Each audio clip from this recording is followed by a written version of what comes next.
If a man doesn't take care of himself physically, he's not eating well, he is not working out, he is not getting sleep appropriately, he's the guy who truly is staying up until midnight playing video games and then waking up late, etc. These are all lack of self-care. These are things that we as men physically need to be doing that signal to women, including our wives, that we can still take care of them, that we can still take care of our kids.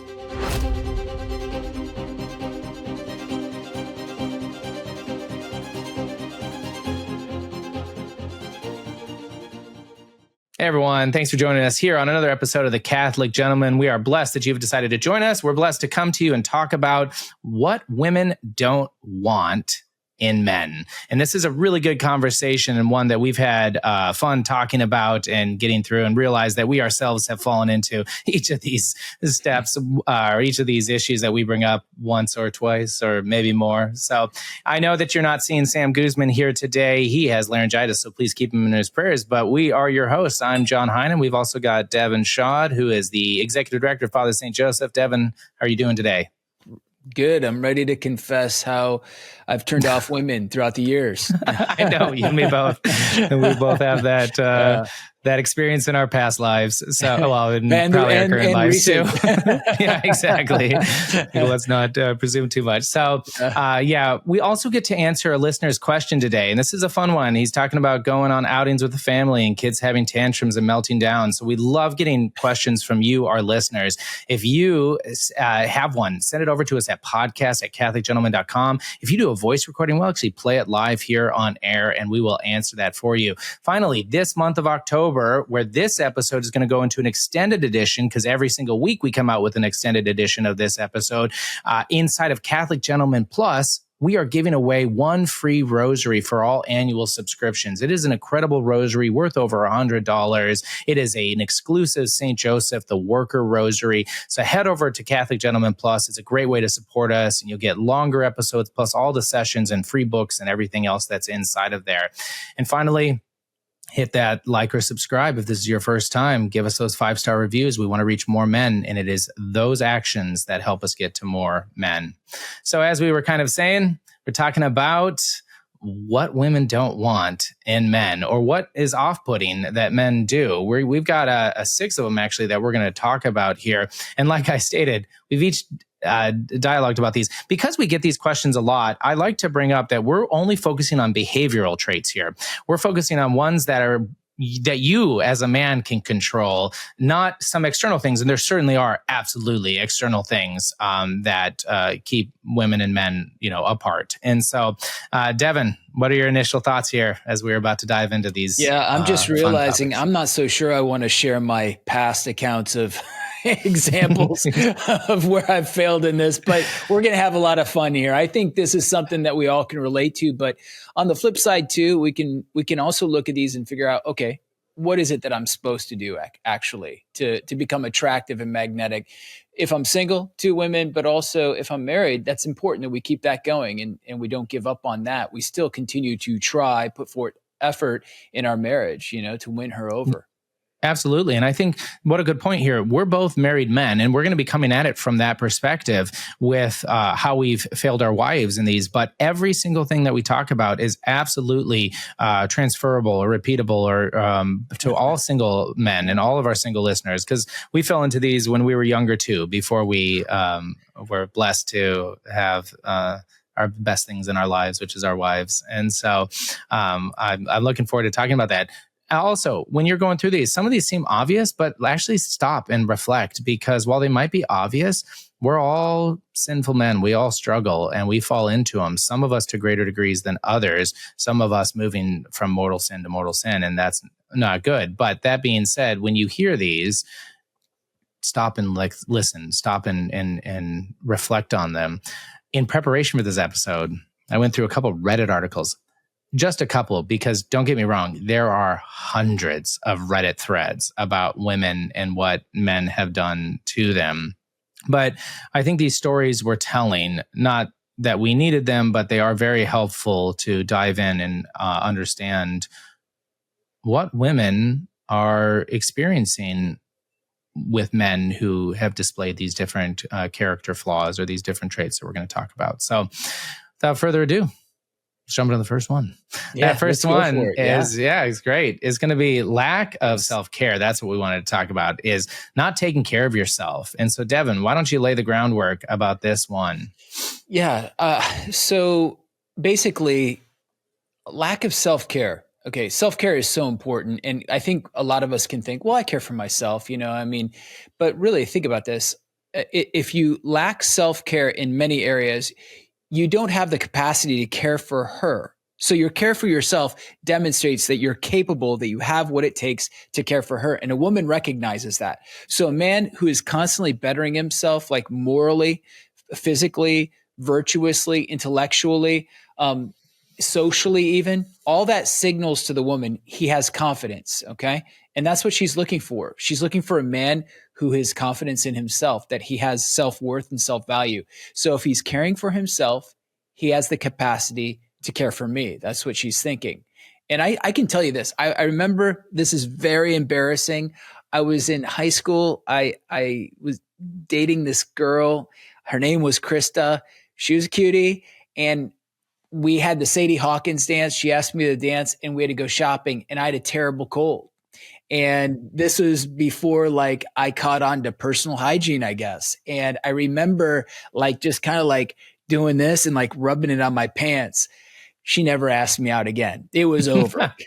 so that's just a foolish example, but caring for ourselves is so important in all these areas. And we got to be careful here, but I think that we need to look the part physically, but also the way we comport ourselves. All of it speaks to this fact. He really takes care of himself, and therefore he has the capacity to also care for myself and a woman saying this, myself and my future children.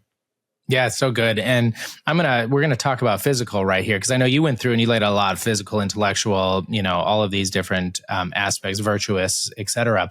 But speaking physically, I was somebody who never wanted to go get haircuts. I did all throughout middle school and high school and beyond until today. So this is a bit of cross that forgive me. This is a bit of character flaw. Getting haircuts is a cross. No, I would maybe once every 4 or 5 months. And it was something that I knew was kind of off-putting and a lot of women in my life. And it was particular because when I put myself together, I look good and I'm more attractive. And it shows this sign that I have that worth and that confidence, that ability to take care of myself, which she's looking for in a man. I used to actually, though, just to double down, because I was a thinker. So I used to always say, I don't have time for a haircut because I'm doing X, Y, and Z. I'm doing all these more worthy things in my life that getting a haircut, but really it was just a sense of laziness. I didn't like going and getting my haircut. And so, growing it out and getting shaggy or figuring out, I used to actually spend more time figuring out how to part my hair, comb my hair when it was long so that I didn't have to go get haircuts. I mean, the things that we do to avoid just self-care. And exactly, I never braided it. No, exactly. All things that I avoided, thanks be to God. But you're exactly right. And I think that beyond this, it's really important, going back to this, women are looking for these signals in men that they can take care of them and they can take care of their children, right? And so if a man doesn't take care of himself physically, he's not eating well, he is not working out, he is not getting sleep appropriately, he's the guy who truly is staying up until midnight playing video games and then waking up late, etc. These are all lack of self-care. These are things that we as men physically need to be doing that signal to women, including our wives, that we can still take care of them, that we can still take care of our kids. Yeah, it's a command. St. Paul says, honor God in your body. And so the body, and he says, do you not know that your body is a temple of the Holy Spirit? So what this means is we need to take care of the body as we're taking care of the soul, because in fact, when you take care of the body, your soul thrives. If you're eating poorly, you're going to be lazy spiritually. If you're not exercising and keeping that body alert and active, and then your metabolic rate is up and all of that stuff, and you're burning off your sugars and your fats and your carbs, if you're not doing that, then you're going to feel lazy, and then your output spiritually, relationally is going to be pathetic, because you're going to be too tired, too fatigued, too distracted. You're just going to want to veg out to actually engage in relationship, which we know relationships are the most important thing we can ever do. We come from the eternal relationship of God's self-giving love, and then we're made to return back to that incredible relationship of self-giving love in which we'll participate. But the middle step there is the preparation is by living in relationship now. But if you cannot take care of yourself and be in relationship with yourself, your body and your spirit as a combined, integrated being, you can't really foster those relationships very well. Agreed. And, this is something just to show we are that psychosomatic individual, body, mind, and soul, is that the amount of men that I've talked to that struggle with their prayer time. And when I start dialoguing about it, it is not surprising the amount of them that it's not so much struggling with their prayer time as it is struggling with going to bed at a decent time and not eating a bunch of sugar or drinking a bunch of alcohol, right? I mean, and all our listeners can understand that. As silly or as large as of an example as this is, if you drink a bunch of alcohol and you eat a bunch of sugar, you're not waking up the next morning on time or fully focused and able to have a great prayer time. And so we need to take ourselves back. You need to be thinking, what can I do tonight to have a horrible prayer time tomorrow? And what should I be doing tonight to have a great prayer time tomorrow? But that's just showing you that we are physical human beings, that our body is interconnected with our soul. And I mean, when you get nervous, you feel it in your stomach, right? All of these different things are great tangible and physical examples of how important it is to take care of yourself. That's excellent. Archbishop Fulton Sheen, in his book, The World's First Love, which is all about Mary, he says that it is the empty ones that are filled the most with God. And Mary was the most empty of herself. And so I notice when I drink at night, I don't desire to go to evening prayer. When I drink at night, I don't desire to get up as early the next morning. When I turn to chocolate or some kind of, something that's going to sedate me from the spiritual pain, what happens is I don't desire the Lord, and do that enough. Eventually you push him out to where you don't desire him at all. And that's our fault. And he respects that. He says, okay, fine. But I've also found that there's a direct correlation to if I exercise, if I push my body, I will push myself in prayer. If I show up for exercise, that's the will. I'm training my will to show up for prayer and to participate in prayer, because it's a spiritual exercise that St. Ignatius of Loyola talks about, the spiritual exercises. So there's a direct correlation for this. So if I'm caring for my body, well, and we know guys like this, we intuitively respect the dudes, even though some of it's just a parody of itself. These guys that their shoulders are like basketballs and they got, these, 12 pack instead of 6-pack, and they're wearing nothing, it's a little bit of a parody. I mean, it's ridiculous. But when I see men who take care of themselves, initially there is a respect response. And what is that respect response? It's saying, wow, you have self-mastery. And you know what? I want to have self-mastery too. But that self-mastery is supposed to signal to the spiritual. Whoa, he's got something going on in his soul with his will that is exemplary, and I want that. Yeah. Oh, I think that's so good. And I'm going to just bring up another example on this before we move on to the next one, is that you actually helped me with this. I know you didn't even intentionally do this. I wasn't coming to you, for this advice, but we were just having this casual conversation. I remember you talking about overeating at dinner and how it keeps you from being the father that your kids need. And it hit me, I don't know how long ago that was, but it hit me the amount of times that I unintentionally, I've been fasting all day and I just eat 2 dinners, and stuff like that. But like you were just saying, that it puts me in the state of lethargy. It puts me in this state of like sluggishness. And so my kids, when they're looking to go, I played pickleball with my kids last night, when they're looking to go do stuff with me or throw a ball or do stuff like that, it's every possible excuse known to man will start coming to my brain at that moment because my body is so against actually getting out and doing stuff. So even these lack of self-cares can be these moments where, a moment of unintentional gluttony or something like that, right? But we have to be intentional about that, what we're doing when we're sitting there and we're eating. If you're really hungry, these sort of things all fit within this. And they affect all of us men, but some of you more so than others. And some of you have, like you were saying, you have this cycle of repetition where you've just not been taking care of yourself. Maybe you haven't worked out for a decade. Maybe you haven't worked out for 15 years. Maybe you haven't got up early in the morning to pray. You haven't got up before your wife to pray. These sort of things are all steps towards the path to holiness. We are aspiring saints here. That is our goal. And we have to learn to start small, but moving in that direction towards self-mastery. And our women will find it attractive. Yeah, that's excellent. I love that. And I think even practically as well, like in the way that we dress, I remember one employer saying, I can tell a lot. He interviewed me and he said, I can tell a lot about a person by their shoes. And I was like, that's bizarre. But then over time, I understood what he's saying is, man, if you're wearing shabby, cruddy old shoes and you're not a Franciscan friar, that's signaling something, and so iron your shirt, iron your pants, make sure that you're taking care of your external appearance, make sure your hair is groomed. Shave properly, whatever it takes, whatever it is that you need to do it so that, and this is the irony of it. When you start to do that, you actually start to feel good about yourself because why? Because God's built us this way to feel good about ourselves when we take care of ourselves, properly speaking. And then that gives us the confidence to care for others. And then others recognize that. Yeah, it's just a two-way street. It's so true. And I think of many different situations. This is not a societal construct. This is a reality of the essence of us being created in the image and likeness of God. And so love your neighbor as yourself. If you're not loving yourself by caring for yourself, there's no way you can love your neighbor by caring for them.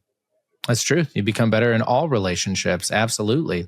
And it's going to make you a happier individual, right? I leaned over, the priest this weekend asked during homily, what makes happiness, or, how do we obtain happiness? And I leaned over to my daughter and, she told me something about growth and virtue and pursuing that. And that is our call here as men. So moving on to the next one, because we are Catholic and we find moderation as the virtuous road, we see the flip of that is too much self-care.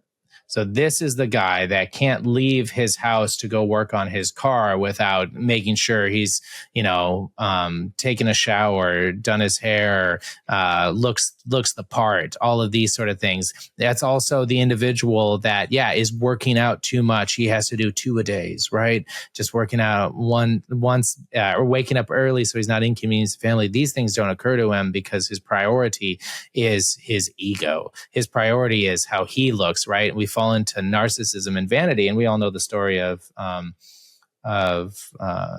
Narcissus, Narcissus, who basically just stared at himself in the water when he saw it, and then he ended up dying of starvation because he couldn't take his eyes away from his sight. This is the person that's taking too much self-care. Devin, what else? Yeah, I think that when we start to think that we're more important than we are, and we all fall into this trap from time to time, we definitely prioritize ourselves above others. And St. Paul is clear on this. I think in Galatians, he says, count others as better than yourself. So no woman wants to date a man or be married to a man who thinks that he's the most important person in the world and the world revolves around him. So what we're talking about is a guy who his wife is second place to his hobbies, his friends, his work initiatives, his ego. She doesn't want to be second to any of that because all that says is that these are most important to him over me. So she doesn't want to be the most important person in the world. She wants to be the most important person in his world. But that's very difficult when he thinks he's the most important person in his own world. And so this really is we have to kind of unravel the worldly lens or dispel the worldly lens, because the worldly lens is all about making ourselves the most important. But I find that, and this is interesting, like I have initiatives, I have desires, I have things that I would like to achieve. But when I notice that they're rubbing or creating a tension in my vocation, in my relationship with my wife or with my children, that's when I have to back off from it, take the foot off the gas a little bit and say, okay, Lord, I'm going to take a break from this. I'm going to give this to you. And I'm going to remember all this is at the service of the relationship.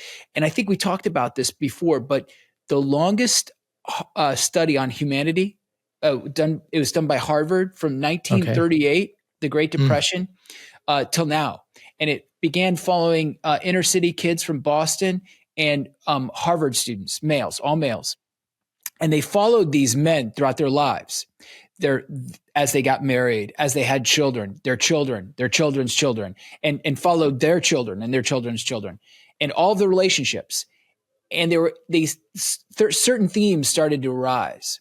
And the things that did not make people happy were exactly what the world tells us makes us happy: fame, achievement, and honors, and money, wealth. These are the things the world says, this is how you'll be happy: fame, wealth, and achievement. And yet, those that got them but lacked this one thing were unhappy. And what was the one thing? And the other ones who didn't have those things but had this one thing, they were happy. What was it? Relationship. They had 1 to 2 solid relationships. It didn't mean it was a perfect relationship. It was somebody they knew that they could count on, someone they loved. Even if they bickered with them, you know, the couple that's married 50 years, it just kind of bickers, but they know that they love each other and they depend on each other. Those people lived longer by far. They were happier by far. And in fact, the other ones, they had what 1 out of 5 people have, which is toxic loneliness, which is the equivalent on your body as smoking a half a pack of cigarettes a day. So what we're finding here is like, if I make myself and my hobbies, my priority, like my work, all that most important, what happens is I steal from the relationship. Therefore, I'm actually stealing from my health and my longevity in life, my happiness. So good. And I think I like how you brought that up, because it's not just a physical, it's not just working out, but it can take we go through them in our Unholy 6 Ps episode, where we go through prominence, prestige, and power, right?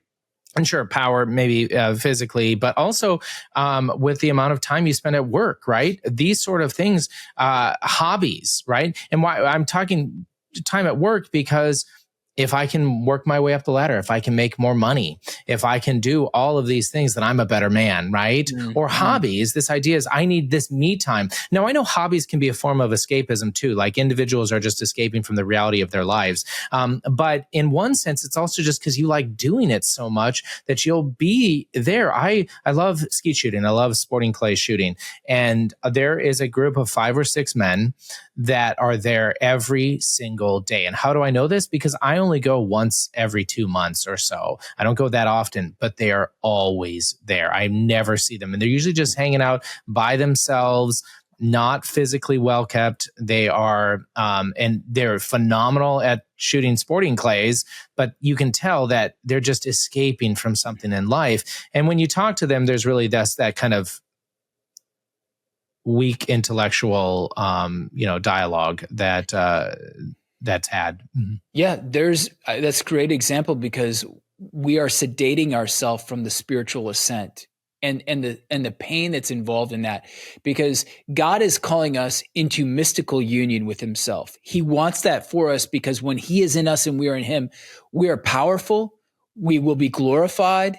We will become contagious as far as with the Holy Spirit. We will infect other people with that love, and we'll become something to reckon with from the devil's angle, you know? But what happens though is when we begin to move in that direction of real relationship with Jesus Christ, which means obviously to embrace our crosses, to deny ourselves, take up a cross, follow him. We resist. We can sense, this is uncomfortable. There's a little pain. I want to sedate myself. And that's why they're out skeet shooting every day, is I've got to sedate myself from the spiritual ascent. It's just too much. It's just too much. and I'll just live my life for the next 50 years doing this, which is a huge mistake. But here's what I want to, work is excellent, and we should be excellent at our work. Hobbies are great, and we should be great at our hobbies. That's not what we're saying here at all.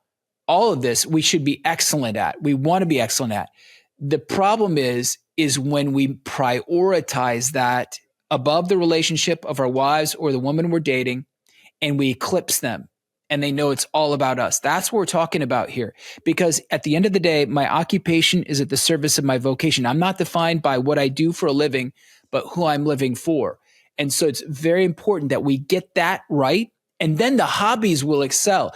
The home projects will excel. All of that, the friendships we have outside of our family, that will excel if everything is in its proper order. Without the proper order, all things unravel.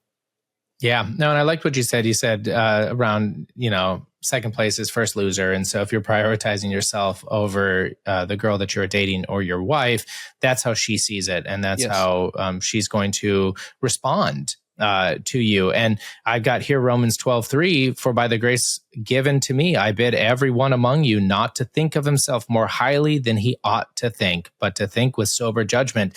And this is exactly it. You brought up a different passage, both meaning the same thing, right? Here, what is the foundation of all virtues that we should be pursuing? Humility, right?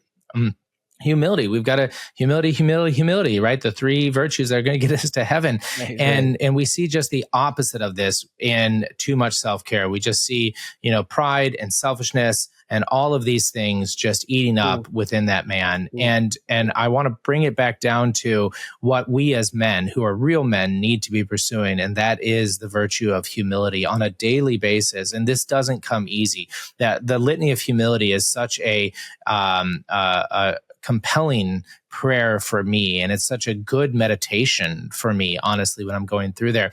And when I'm meditating it, I'll find myself just picking one or two and trying to stick with those throughout the day, trying to be aware when those little forms of pride are sneaking into me. And I think that there is no depth to how much humility we can achieve and how much we can pursue. And I see that as in just direct opposition to the man who's just taking care of himself too much. Yeah, that's exactly right. Because when we're taking care of ourselves too much, so our wardrobe increases, the countless shoes, whatever we have, shirts we never wear. So it's that pampering of the effeminate. We are, and what happens is we kind of build ourselves into, I'm identified by what I'm wearing. I'm identified by what I drive. And it's this kind of soft lifestyle that actually robs us of our strength, because here's what happens. Arrogance or pride, as you're saying, is like bad breath.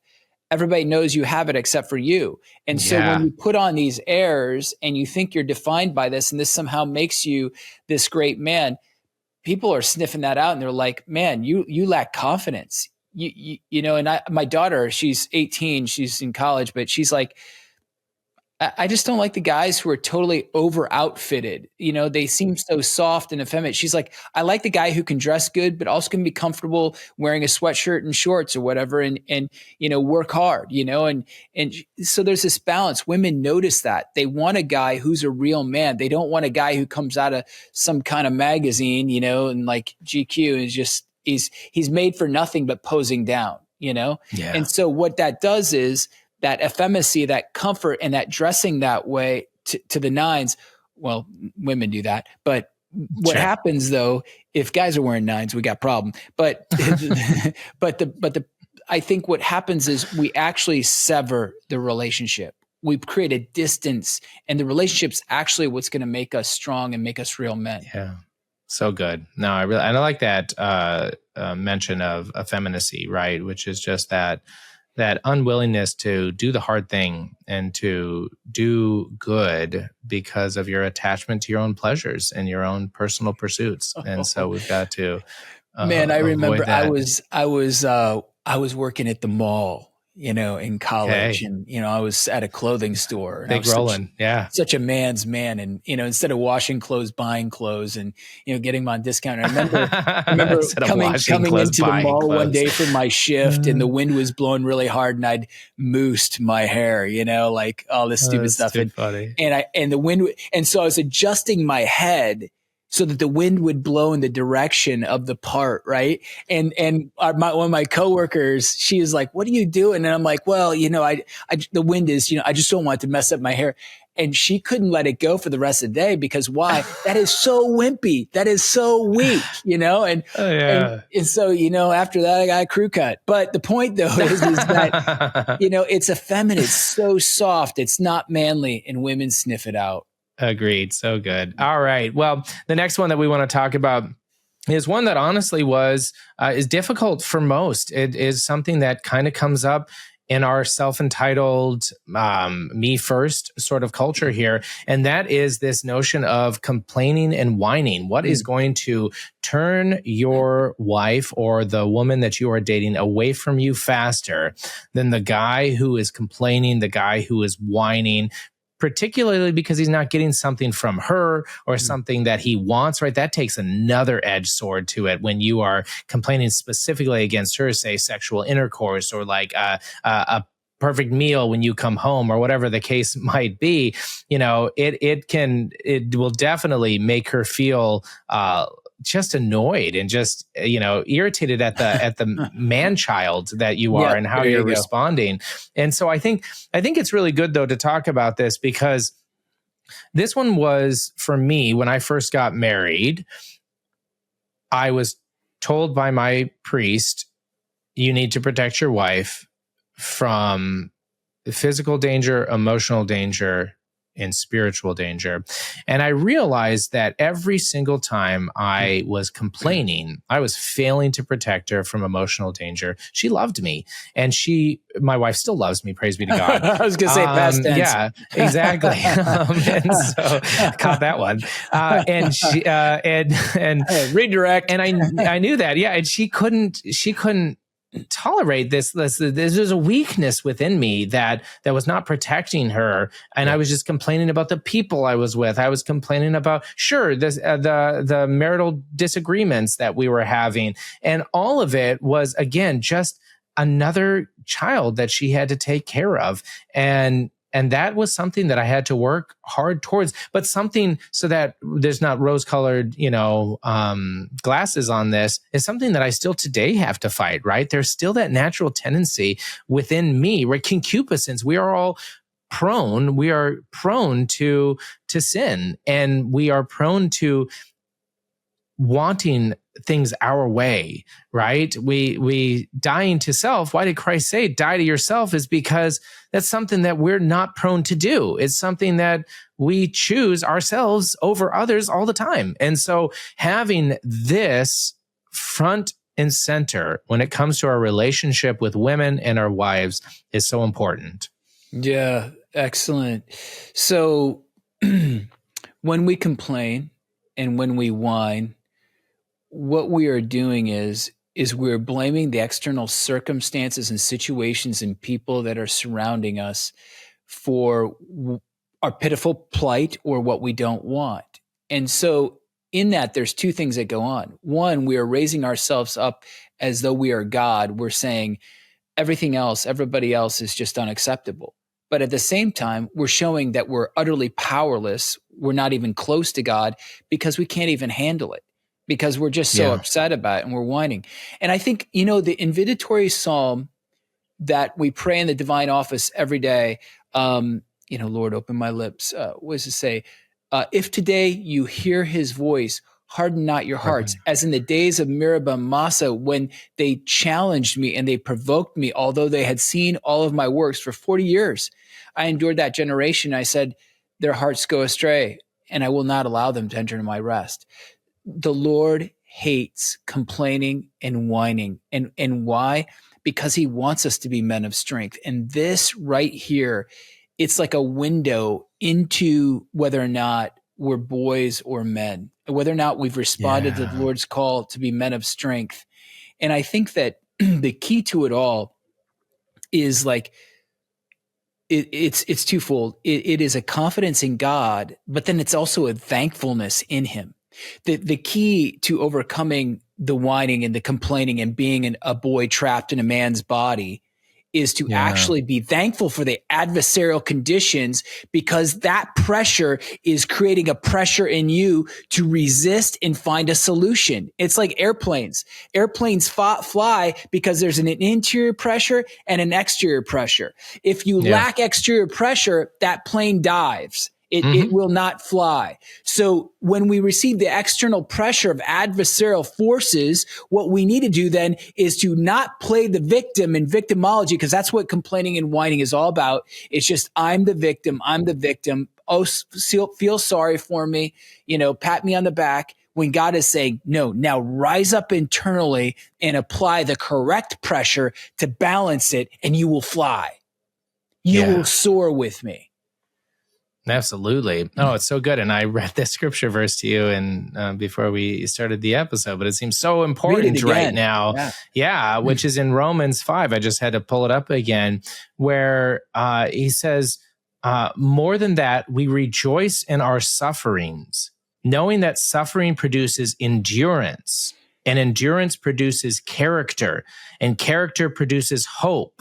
And hope does not disappoint us, because God's love has been poured into our hearts through the Holy Spirit who has been given to us. So taking that step back, we rejoice in our sufferings. Why? Because sufferings are producing endurance, very masculine, very manly. They're producing character, and they're producing hope. All things that the woman in our life want to see reflected in their man, in the man that they are pursuing or is pursuing them.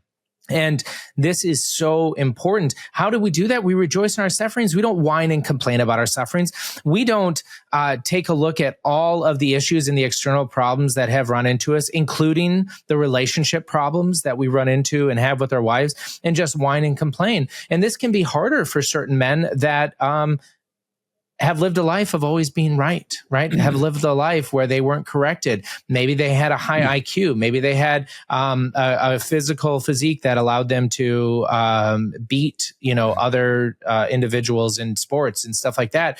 Regardless of the case, it's still something that you have to work against to greater or lesser degrees, but depending on where you are. But trust me, rejoicing in our sufferings is something that every single man can do, and has to practice doing, and has to work towards doing, right? And that is dying to ourselves. And that's being the man that the world needs and the woman in our lives need. Yeah. So I gave a talk in Ohio. Did I say this already? It feels very repetitive, but I gave a talk in Ohio to a whole bunch of young adults. Auditorium was full. And I asked the women in the crowd, I said, which would you rather have? Would you have a strikingly handsome man? Maybe he's wealthy, but he has very little interest in sacrificing for you. Or would you like an adequately attractive man? He's enough that you're attracted to him at all, but he is dead set on sacrificing for you. And the women, it shocked me. They began screaming, sacrifice. And the second one, wow. It really struck me, because I was like, wow, whoa, women are magnetically attracted to a man who sacrifices. And so the man who sacrifices, he doesn't grumble and complain. He says, this is a duty set before me. I'm going to carry my cross. And I think this is interesting. When Jesus says, deny yourself, take up your cross, he's talking about active sacrifices and passive sacrifices. Active sacrifices are those we choose. So we choose exactly. We choose the severity, the duration, etc. Passive. So we deny ourselves. Literally in the Greek, say no. So we choose what we're going to do, fasting, whatever, prayers. But then he says, then take up your cross, which is passive sacrifice. It is the circumstances, relationships, the problems in your life that come upon you that you have to just take up. That's when the complaining can ensue. And women, they want a man who can shoulder the cross, because it says, I'm protected. He's going to carry me. If he can carry that cross, he can carry me. And I don't care how big your woman is. She knows you can carry her. That's what she wants. Oh, so good. And I think we just see the opposition of this all within this sort of Andrew Tate sort of machismo culture, right? Because it's not building virtue. Going back to that first one, over self-care, the second one, taking too much care of yourself, right? That's absolutely something that he champions and his followers do as well. But then they're actually all complaining and whining. They go around and trolls on different YouTube channels and stuff like that, or different videos, et cetera. And they're just complaining and whining about everything else in the world. And, the feminism, this and X, Y, and Z. And this is keeping us down. And we just need to, long live the patriarchy, whatever they say. And it's just all a very flawed notion of man that just is very unattractive to women. Even if they find you physically attractive, if you're not overly controlling and dominating her, right, and not allowing her to get away, she doesn't want to be anywhere near you. She doesn't want to be anywhere near you if you're overly dominating and controlling either, but you're just not letting her get away. And so I think that this is exactly what we're talking about here. So I want to actually move on to the next one here in the public edition of the episode before we go on to our listener's question. And this next one, I really think is important for us to dialogue. We've got a few more that we're going to be talking about in Catholic Gentleman Plus, but this next one right here is that of insecurities, right? Thinking poorly of yourself, these negative internal opinions that range from intellectual work, finances, your ability to provide, your poor body image, whatever the case is, these insecurities can come out and manifest themselves in different ways. And in fact, in that Reddit article that I was reading, there was one guy whose wife went to Bed Bath & Beyond and got a musky smelling candle. And he told her that she was cheating on him because she preferred this scent of this musty candle over his. And if that's not insecure, then there's other situations too where you see this in our social media world. This was what came out a ton in these Reddit articles was basically I wasn't allowed to take a picture with my friends if there was another guy in that picture because he obviously struggled with so many insecurities. He'd immediately start doubting her fidelity, doubting her loyalty, even if the guy wasn't anywhere near her in the picture, or if she looked somewhat attractive in her Instagram picture. And after all, this is the society we live in. So what lady is posting a picture of herself where she thinks she's unattractive? These insecurities within men start building up and they start forcing that upon their girlfriend or their wife. And when you start doing that, who wants to be around you? Who wants to be around that? So again, every single one of us needs to put ourselves in check and think about, when am I doing this? Is this an insecurity? When do insecurities come out of my life, right? Because in many ways, not just to be dumping on men, we've inherited this. We've adopted this, right? This trauma from our childhood, or this trauma from a society that dictates our identity based on those 6 Ps that we discussed earlier, or on your success dependent on financial gain, or, your family, or whatever the case might be, is how we have found our identities. It's what we've inherited. It's what we've adopted in the culture in which we live. And unfortunately, when your identity has been found in this ever-changing, sand, this goalpost that you can never reach, you just fall into these insecurities. And so I know I went all over the place there, but I do think that, in the sense that the man who knows his identity as a son of God the Father, regardless of his failings, regardless of his successes, regardless of his accomplishments and his status and work or his financial security, regardless of all of that, as a son of a loving father, insecurities start falling away because you know that you yourself are incapable of doing these things without God the Father. Any authority that you have in life has been granted to you by God the Father. So anyways, I could keep on going, but that's great. Before I became a Christian, before I surrendered my life to Jesus Christ, I dated my wife, and it was terrible. It was a very tumultuous relationship. And one of the biggest reasons was because of my insecurity. And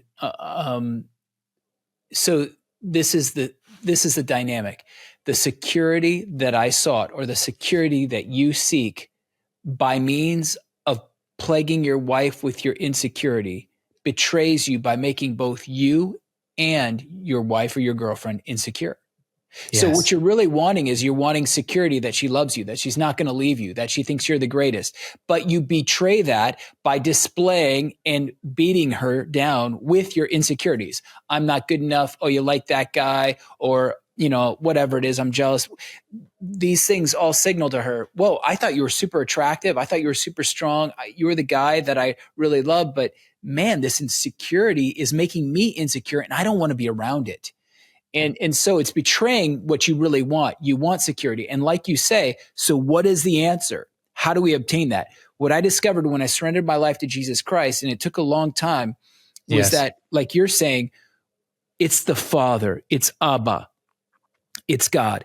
Once I realized that God the Father was not there to blow me off the face of the globe and destroy me, but he actually wanted to raise me up in glory in his Son. And he actually chooses me, he delights in me, and he desires me. That was a turning point. And that's when my identity came into full, it flourished. And then I had this newfound strength that was not machismo, not arrogant, not based on what I wear, what I drive, but it was much deeper. It was from within. And then my wife, that was what was wild about it, is we were dating. Well, we weren't dating. She broke up with me, and then she wanted to see me one last time. I was leaving home. We had been broke up for a long time. She hated my guts. I was insecure. I was jealous. I was cheating. I was doing everything.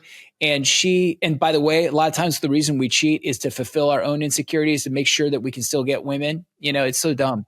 But I remember she wanted to say goodbye before I left, just to have closure, just to end on a good note.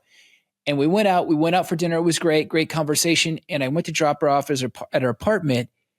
And she went to get out of the car, and she started crying. And she said, something's happened to you. You're so different. She goes, what happened? I said, I surrendered my life to Jesus Christ. And she said, I want that too. So she felt that confidence. She felt that strength. And then she wanted to be under the canopy of that strength and that safety and security. She wanted that too. And that was the change. When I received sonship and believed that God the Father was making me a man, then she could sense my manhood. And no longer was I plagued by the insecurity and the jealousies and the comparisons and all that stuff. Wow. That's so powerful. This is the key right here, is that we're not saying that working out is bad. We're not saying that hobbies are bad. We're not saying that taking care of yourself is bad, right? All of these things are good when they're done in moderation, but they're also done at the foot of our identity as a son of God the Father. And so when we understand that, and this is the difference between the Andrew Tate cult and the men whose lives are surrendered to Christ. This is the difference, is that they pursue all those things so that they can look puffed up, so that they can look strong, so that they can have the money, so that they can get more women, so that they can, live this life that they dream of or imagine, instead of working out so that we can take care of the temple that God has given to us, the temple of our person. Keeping ourselves clean so that we can look approachable to, so that we can share the love of Christ with other people. In being a man who is secure, because we know we fail at everything, right? Without God, we can do nothing. I think Dan Berg said that to me on one of my episodes that I had with him, is he said, we lead towards this feigned security, and then we're like crashed down on the rocks because we still think we're the ones doing it. And so we have to move away from that. And I think that this all goes to that key and that core, is that when you find your identity, when you go before the throne of God, when you go through before the tabernacle there and you say, God, I'm your son. Do with me as thou dost see fit. God, I am your son. I want to make you proud. I'm so happy that you love me. I know I've been failing. I had a rough day yesterday, but I know that you still love me, and I just still want to make you proud. And I want to do these things for you. When you start living like that, then you wake up in the morning, you're tired, you're exhausted. You still work out because you're doing it with God's grace. You're doing it for something much greater than just yourself. I guess that's what I'm trying to say. So, yeah, the Christian man is actually the strongest man. because he's able to overcome living for human opinion. And his identity, of course, is rooted as a son of God and the Father. And therefore, every time let's say he's buying a car, or he's buying clothing, or he's working out, or whatever he's doing, he's always checking that. And he's saying, Father, am I deriving my identity from this, or am I placing this at the service of my identity for you? And it's a huge distinction, because when we start to look at the things of the world as deriving our identity from him, we're just like the culture. And I guarantee you, the guys who are following the Andrew Tate mentality, they're actually overcompensating for their massive insecurities. Overcompensating. Exactly. But it's so funny, because the Christian man, he's so confident in the Lord, he won't even complain and whine, because he's like, God's got this. And you know what? My Father carries me on his shoulders. He's clearing the path for me. Amen.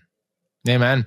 This doesn't happen overnight, man. This is something that we all have to work on. We all have to be reminded of. And so I hope that some of the things that we stated today help you be that man that God has created you to be, and that man that you're capable of being, and that we know you can be as well. So we're here at a point in our episode. We're going to go into a couple more of those points, actually 2 more inside of Catholic Gentleman Plus, but we've got a great question from one of our listeners today.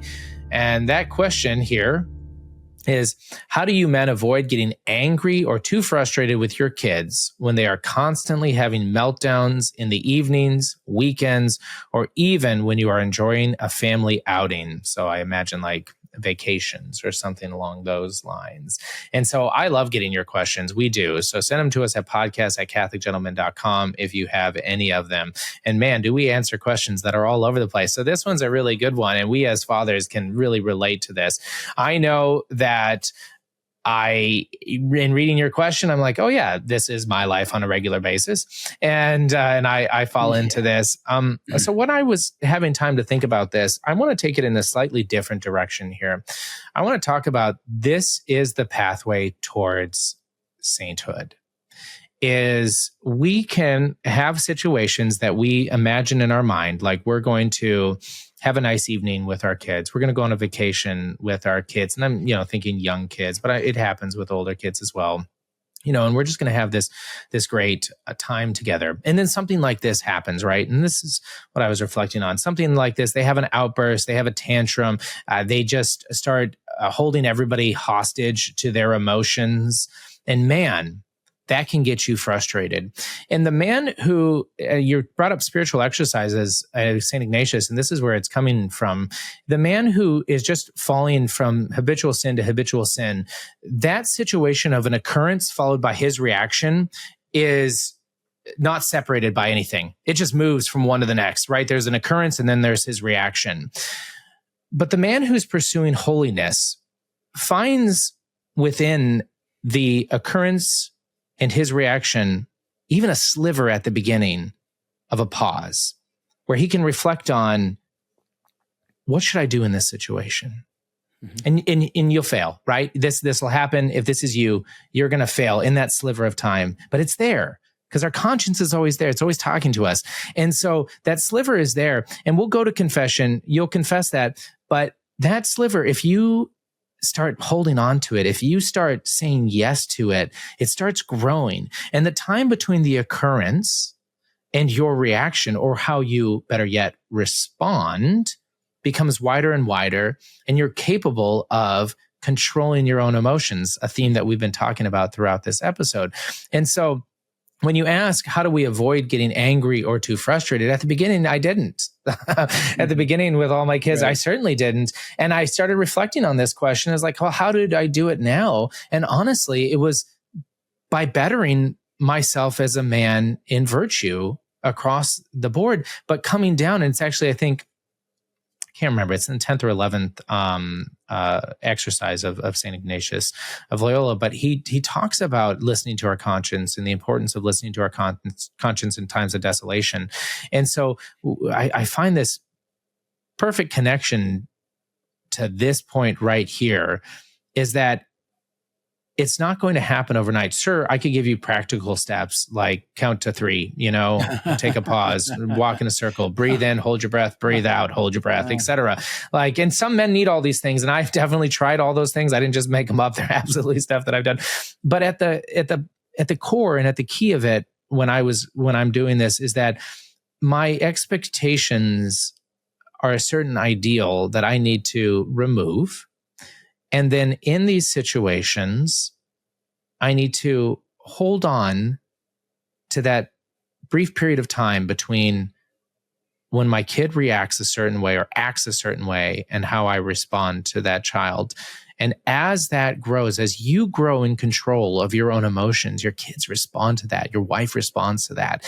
And these situations start happening less and less frequently, right? So I think a lot of what you're dealing with is not just the kid having a tantrum or the kid having a meltdown, as you stated, but it's the reaction it's causing within you.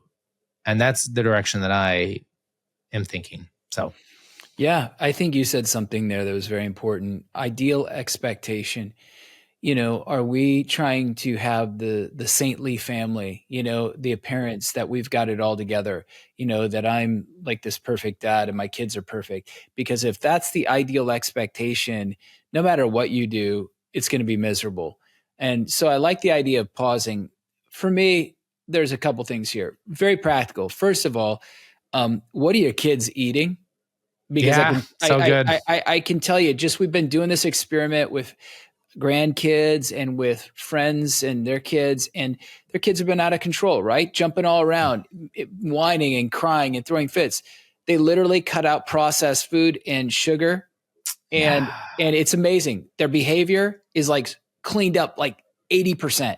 It's amazing. Wow. More docile, more obedient, able to converse. It's kind of crazy. That's the first thing I would say is like, then the second thing is check yourself. And what I mean by this is, besides those times of family vacations and, the picnics and all those things, how are you engaging your children in conversation? Are you listening to them? Even if they're 2 years old, if 4 years old, are you capable of going down to their level and working with them at that level and then bringing them up to yours? Because when they feel that they have your attention, your affirmation, your focus, they're going to be less likely to try to clamor and act in a misbehaving way to gather that. Okay, so those are two things right there. But what worked for me was because I had a rough childhood, and I kind of grew up with this chip on my shoulder that I was like this bad kid, bad person, always in trouble. And I was afraid I was going to apply that to my children. And so this is what I call as the analogy of fatherhood. And so when I would look at my child throwing a fit, I would then place myself in that child's position and then look from God the Father's perspective on me. Have I ever done that? Do I ever whine? Do I ever complain? Do I ever get upset? Do I ever just feel terrible, and just, can't control myself? And then it was like, okay, how is God the Father treating me through this? He's being patient. He's listening. He's caring. Maybe he'll teach me a couple lessons along the way. How about I love them as the Father loves me?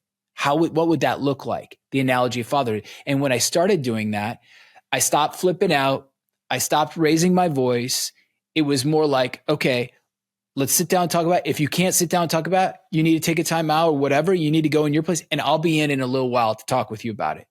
But it was very calm, and it was very purposeful. And my kids grew up. They responded to that. They loved that because I was treating them like the person they should be.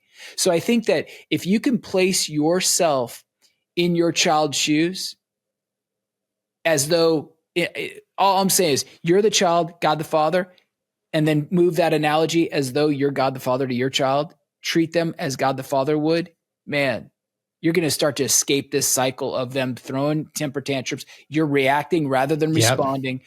And then it devolves into just a chaotic mess. And then you're just like lamenting the fact that you ever had children, which is terrible, but yet you can come to the point where you're rejoicing in them because they're actually maturing and growing up because of you.